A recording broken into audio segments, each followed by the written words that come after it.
My YouTube channel. दोस्तों बात करेंगे हम बीपीएससी टीआरई 3.0 नई शिक्षक भर्ती को लेकर के। बीपीएससी टीआरई 3.0 नई शिक्षक भर्ती की यदि आप भी तैयारी कर रहे हैं और आपका भी एग्जाम 15 और 16 तारीख को है, यानी कि 15 मार्च और 16 मार्च को है, तो आपके लिए वीडियो काफ़ी महत्वपूर्ण है।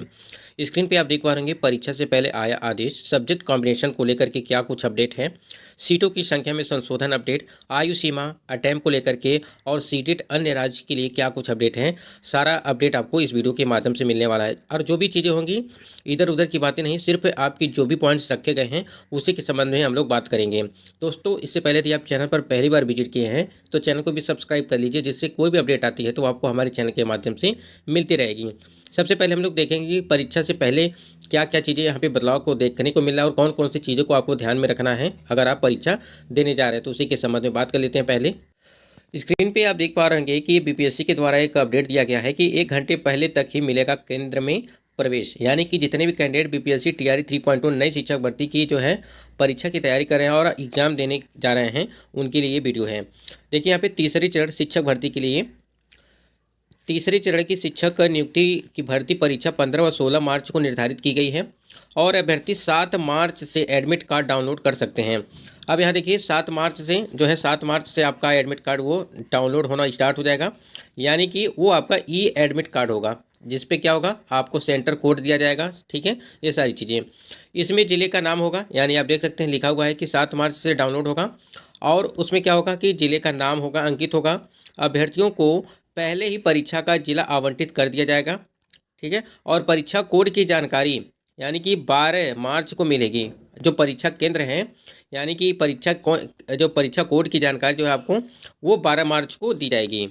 परीक्षा समाप्ति के बाद ओएमआर सीट सील कराने के बाद ही प्रवेश, यहाँ देखिए बाद ही, यानी कि परीक्षा, यहाँ देखिए ओएमआर सीट सील कराने के बाद ही परीक्षा केंद्र से जो क्या करना है इनको बाहर अभ्यर्थियों को आना है।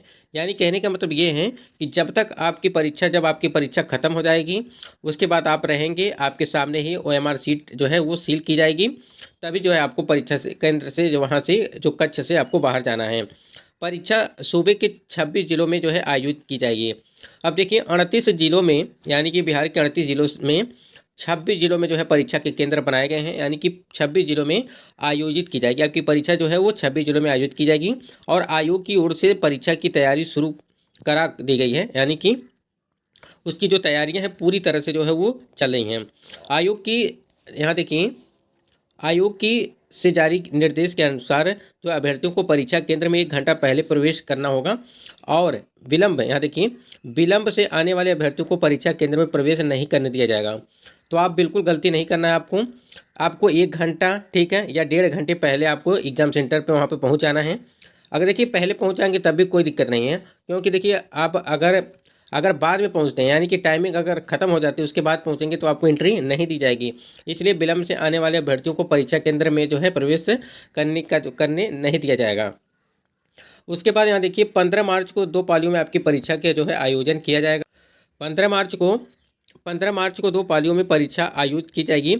पहली पाली में, यहाँ पे देख सकते हैं स्क्रीन पे, पहली पाली में इन्होंने क्या किया है, पहली पाली की परीक्षा, देखिए पहली पाली की परीक्षा 9:30 बजे से 12 बजे तक होगी और दूसरी पाली की परीक्षा जो है वो 2:30 बजे से लगा करके 5 बजे तक जो है होगी।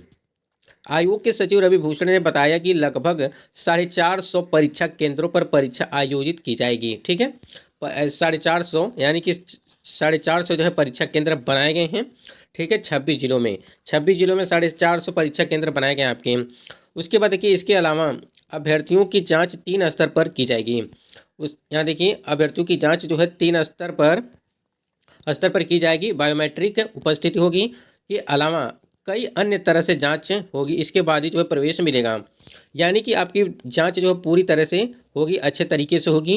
कहीं आप फर्जी शिक्षक नहीं, कभी देखिए आपकी जो टीआरई 1 हुआ था और टीआरई 2.0 हुआ था, उनमें बहुत सारे ऐसे कैंडिडेट थे जो अपनी जगह पे दूसरे अभ्यर्थियों को बैठा दिए थे, जिसकी वजह से जो है नौकरी मिलते हुए उनकी जब जाँच की गई बाद में तो उनको क्या किया गया, उनके ऊपर जो है कार्रवाई की गई और कार्रवाई होने के साथ साथ जो है कई सारे जुर्माने भी वहाँ पर लगे हुए। तो इन चीज़ों को आपको नहीं करना है, बाकी सारी चीज़ें आपको ध्यान में रखनी है। और यहाँ पे देखिए कदाचार में पकड़े गए तो होगी कार्रवाई। अगर अभ्यर्थी किसी तरह के कदाचार में पकड़े जाएंगे तो परीक्षा निष्कासित किए जाने के अलावा आगे की परीक्षाओं से वंचित कर दिया जाएगा। यानी कि आपको पता है कि बीपीएससी ने अभी तक जो है टीआरई 3.2 हुआ, यानी कि टीआरई में जो है आपको 3 मौके दिया था। अगर देखिए, अगर यहाँ पे अगर आपकी अच्छी तैयारी यानी कि 75 से लगा करके 80 के बीच आपकी जो है परसेंट तैयारी हो गई है, तो आप बिल्कुल इस प्रकार के कोई भी जो है हरकतें नहीं करेंगे जिससे यहाँ पे आपको जो है नुकसान हो। तो इसलिए इसके बारे में बिल्कुल नहीं सोचना आपको, और अपना जो भी चीज़ें हैं, अगर आपके सारे चीज़ कंप्लीट हैं तो आप परीक्षा दीजिए और ईमानदारी से परीक्षा दीजिए जो भी चीज़ें हैं। नहीं तो यहाँ पे देखिए, निष्कासित किए जाने के अलावा आगे की परीक्षाओं से वंचित कर दिया जाएगा। बताया कि सभी जिलाधिकारी भी अपने स्तर से सभी केंद्रों की एक बार बेहतर तरीके से जानकारी प्राप्त कर लेंगे। किसी तरह की जो है आपत्ति होने पर परीक्षा केंद्र में बदलाव किया जा सकता है, और ताकि जो है बाद में किसी तरह की परेशानी नहीं हो सके। यानी कहने का मतलब ये है कि जो भी मतलब वहाँ के केंद्र पर रहेंगे, मतलब जिलाधिकारी भी अपने स्तर से वो पूरी तरह से जांच कर लें और अच्छे तरीके से, ठीक है। अगर कोई गड़बड़ी है तो पहले ही जो परीक्षा केंद्र को उसमें जो है परिवर्तन कर दिया जाएगा, ठीक है। अगर बाद में इस प्रकार से कोई भी दिक्कतें होती हैं तो कहीं ना कहीं काफ़ी दिक्कतें हो जाएंगी फिर। तो इस प्रकार से जो भी चीज़ें थी यहाँ पे आपको देखिए, पहले और अपना जो है एडमिट कार्ड, जब आपका ई एडमिट कार्ड निकलेगा, ठीक है, उसके बाद जो फाइनल एडमिट कार्ड आपका आएगा उसका जो है आपको 2 प्रति आपके पास रहनी चाहिए। एक अपने पास रखिए, ठीक है, एक आपको जो है सेंटर पे जहाँ एग्ज़ाम आपका है वहाँ देंगे, ठीक है। तो ये छोटी छोटी बातों को आपको ध्यान में रखना है। और देखिए, जब डाउनलोड आपको दिया गया था कि 25 केबी में, यानी कि 25 केबी में आपको फ़ोटो जो है अपलोड करना है जब आपका एडमिट कार्ड वो दिखाएगा, यानी कि जब ऑफिशियल साइट पे एडमिट कार्ड डाउनलोड होना स्टार्ट हो जाएगा। तो अगर एक चीज़ यहाँ पे बात करें हम सब्जेक्ट कॉम्बिनेशन को लेकर के, तो देखिए सब्जेक्ट कॉम्बिनेशन की बात करें अगर, देखिए आपको दिया गया है कि अगर आपके एडमिट कार्ड में आपका नाम, ठीक है, यानी कि जो अभ्यर्थी हैं उनका नाम, उनके माता का नाम, उनके पिता का नाम में यदि कोई भी त्रुटि है तो आप उसको सही कर सकते हैं, ठीक है। अब ये जो सब्जेक्ट कॉम्बिनेशन वाला मैटर है, अगर आपके सब्जेक्ट कॉम्बिनेशन में कोई गलती हो गई है, अगर जो भी चीज़ें हैं, मान लीजिए आप अपना आईडी जो है लॉगिन पासवर्ड जो भी डालेंगे तो आपका पूरा डाटा खुल के चला आएगा। उसके बाद देखिएगा, अगर एडिट करने के लिए ऑप्शन देगा तो जो भी चीज़ एडिट है करना है वो आप अपना एडिट कर लीजिएगा। अगर नहीं देगा तो हो सकता है कि आपका परीक्षा होने के बाद जो है आपको एडिट करने का मौका दे, क्योंकि पिछली बार भी इस तरह से हुआ था, यानी कि टीआरई 1 में भी देखने को मिलता और टीआरई 2 में भी जो है वो देखने को मिला था। तो इसलिए सब्जेक्ट कॉम्बिनेशन को लेकर के जितने भी कैंडिडेट हैं उसके लिए आप बिल्कुल परेशान नहीं होइए। अगर देखिए वहाँ पे ऑप्शंस देगा कि आप एडिट इसको कर सकते हैं तो एडिट कर लीजिएगा, अगर नहीं देखा तो आप बिल्कुल छोड़ दीजिए, बाकी अपनी पढ़ाई पर जो है फोकस करिएगा। यहाँ देखिए, सीटों की संख्या में संशोधन को लेकर के क्या अपडेट है। देखिए, अभी कुछ दिन पहले आपको एक जो है अपडेट दिया गया था कि सीटों की जो रोस्टर आपका जारी किया गया था उसमें परिवर्तन किया जाएगा, ठीक है। और एक न्यूज़ निकल के आ रही थी कि रिक्तियाँ रद्द कर दी गई हैं, रोस्टर दोबारा जो है जारी किया जाएगा। तो उसको लेकर के बता दें आपको, अभी तक जो ऑफिशियल साइट पर वो रिक्तियों का जो ब्यौरा अभी तक नहीं दिखाई दिया है, यानी कि जो संशोधन किया गया है उसमें। तो ये सीटों को संख्या में संशोधन जो भी चीज़ें हैं बाद में हो सकता है दे दिया जाए।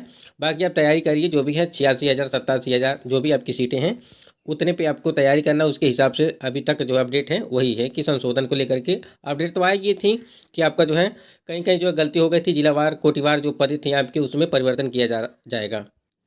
इसी प्रकार अगर बात करें अटेम्प्ट को लेकर के, तो अटेम्प्ट को लेकर के भी इसी प्रकार से मैटर बना हुआ है कि यानी कि आपको अभी तक जो है 3 अटेम्प्ट ही हैं, लेकिन 5 अटेम्प्ट जो है ये होने वाला है। आपको हमने दिखाया भी था, अगर आप रेगुलर व्यूअर्स होंगे आपको पता होगा कि इस जो है कई सारी मीटिंग होने वाली थी, 5 मीटिंग होने वाली थी। उस मीटिंग के दौरान ही जो चीज़ें हैं उस ख़त्म होने के बाद ही तभी जो है आपको ये यहाँ पे 5 बार जो है मौका मिल सकता है टीआरई में। तो उसको लेकर के, और सीटेड वाले जो अन्य स्टेट वाले कैंडिडेट हैं, चाहे वो महिला हो चाहे पुरुष हो, यानी चाहे मेल हो चाहे फीमेल हो, दोनों के लिए अगर सीटेड के लिए 90 नंबर होना चाहिए। क्यों इसमें भी काफ़ी महिलाएं जो हैं कन्फ्यूज हैं, क्योंकि उस नोटिस में एक चीज़ मेंशन किया गया था कि जो जनरल की महिलाएं हैं, यानी कि जनरल वाली जो महिलाएं हैं, सामान्य वर्ग की महिला, उनके लिए जो है 82 या 83 नंबर जो है सीटेट में होने चाहिए।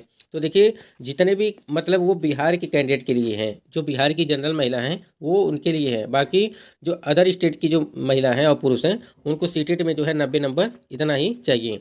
तो इस चीज़ को आप ध्यान दीजिएगा। बाकी आयु सीमा में छूट को लेकर के जो भी अपडेट थी कि आयु सीमा में, तो देखिए छूट इन्होंने नहीं दिया इस बार। तो क्या अगली वाली टीआरई 4.0 में वो देंगे या नहीं देंगे, ये तो बिल्कुल समझ में नहीं आ रहा है, लेकिन यहाँ पे देना चाहिए था। और जो एयर स्टेट वाले कैंडिडेट थे उनके लिए भी इस बार मौका नहीं दिया, जो इन्होंने 4.0 के लिए उनको मौका देने की बात कही है। बाकी दोस्तों कोई भी अपडेट होगी तो हम आपको बताते रहेंगे, चैनल से जुड़े रहिए।